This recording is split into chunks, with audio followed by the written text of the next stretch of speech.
सीतापुर में लोक निर्माण विभाग द्वारा अतिक्रमण हटाने के लिए लगाए गए लाल निशानों ने सोमवार को बड़ा राजनीतिक और प्रशासनिक तूफान खड़ा कर दिया। इन निशानों को पूरी तरह से गलत और मनमाना बताते हुए सैकड़ों की संख्या में आक्रोशित शहरवासी भाजपा नेता व व्यापारी सागर गुप्ता के नेतृत्व में कलेक्ट्रेट पहुंचे और जिला प्रशासन के खिलाफ अपना विरोध दर्ज कराया।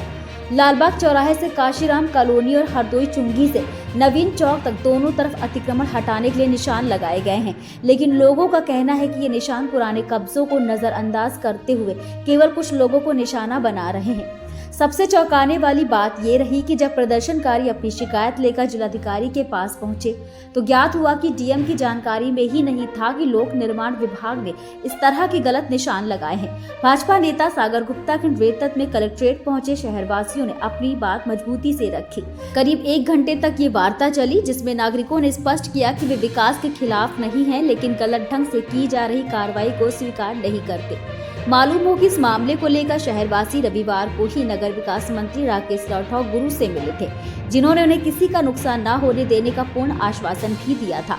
मंत्री के आश्वासन के बाद आज लोग सीधे डीएम से निर्णायक फैसला लेने पहुंचे हैं। लोगों के भारी दबाव और विरोध को देखते हुए जिलाधिकारी ने तत्काल हस्तक्षेप किया।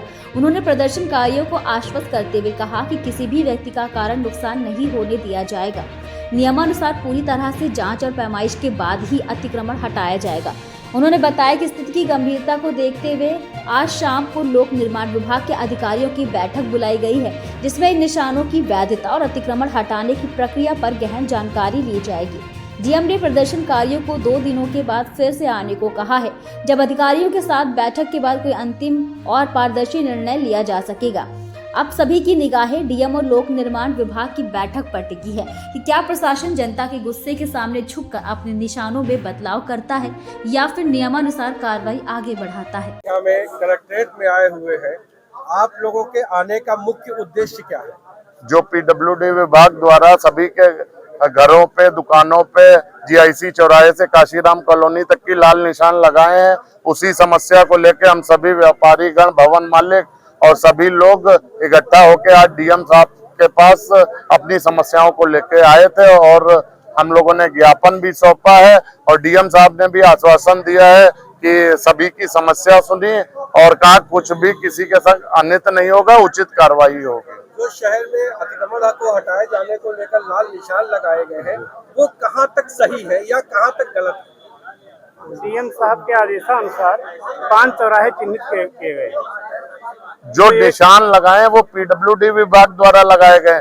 डीएम साहब की योजना एक अलग चल रही थी, शहर के 5 चौराहों को में अतिक्रमण जो 150 मीटर सेंटर से 150 मीटर तक की है, उसकी योजना अलग चल रही थी। दोनों चीज एक ही में मिक्स है। हम तो अपनी समस्या लेके जो पीडब्ल्यूडी द्वारा नोटिसें मिली हैं सारे व्यापारीगण को लाल निशान लगाए गए, इसके लिए आए थे। तो वो अभी डीएम साहब को पूरा मामला खुद ही संज्ञान में नहीं है, तो आज पीडब्ल्यूडी विभाग की बैठक बुलाई है और 2 दिन बाद हम लोग से फिर बैठक करेंगे और सब मामला संज्ञान में। आप भाजपा नेता भी हैं, व्यापारी भी हो, भाजपा नेता भी हैं। क्या इस मुद्दे को अगर यहाँ नहीं सुलझता है तो क्या मुख्यमंत्री तक पहुँचाएंगे या इसको कैसे रोकने की कोशिश करेंगे? बिल्कुल पहुँचाएंगे। अगर व्यापारियों की समस्या नहीं यहाँ से हल होगी तो जो भी सब लोग निर्णय लेंगे। अगर मुख्यमंत्री जी के यहाँ भी जाना पड़ेगा तो बिल्कुल जाएंगे। तो यहाँ के लोगों का ये कहना, जो वर्तमान समय में लाल निशान लगाए गए, उन लोगों का कहना है कि केवल ये कार्य जो है चुंगी की ही तरफ क्यों किया जाता है या लालबाग के उधर क्यों किया जाता है, इधर क्यों नहीं अतिक्रमण के लिए लाल निशान लगाए जाते हैं। बहुत सारी ऐसी कोठियां हैं, बहुत सारे ऐसे मकान हैं जिनपे कभी उनको आशीर्वाद देके उनको छोड़ दिया जाता है, उन पे क्या कहेंगे? हम लोग अपनी समस्या लेके आए हैं, बाकी अब डीएम साहब को पूरी समस्या बताई है। हमने तो अपनी एप्लीकेशन में भी वैदेही वाटिका से काशीराम कॉलोनी तक की लिखा है, सभी की समस्या बताई है। बाकी अब जैसा भी वो अंतिम सवाल कि डीएम साहब से मुलाकात होने के बाद क्या आश्वासन मिला? हम लोग को आश्वासन मिला, किसी के खिलाफ उन्होंने कहा अनुचित नहीं होगा, उचित कार्रवाई होगी। बाकी कुछ मामले उनके खुद संज्ञान में नहीं है, उन्होंने बैठक बुलाई है, बाकी उसी के बाद ही जैसा होगा वो बताएंगे। फिलहाल किसी गरीब को उजाड़ा नहीं जाएगा, आश्वासन दिया। राजनीति हो या क्रिकेट, देश विदेश की ब्रेकिंग हो या आपके मोहल्ले की बड़ी खबर, सब मिलेगा एक ही ऐप में, सबसे तेज और भरोसेमंद। अभी डाउनलोड करें दैनिक भास्कर डिजिटल।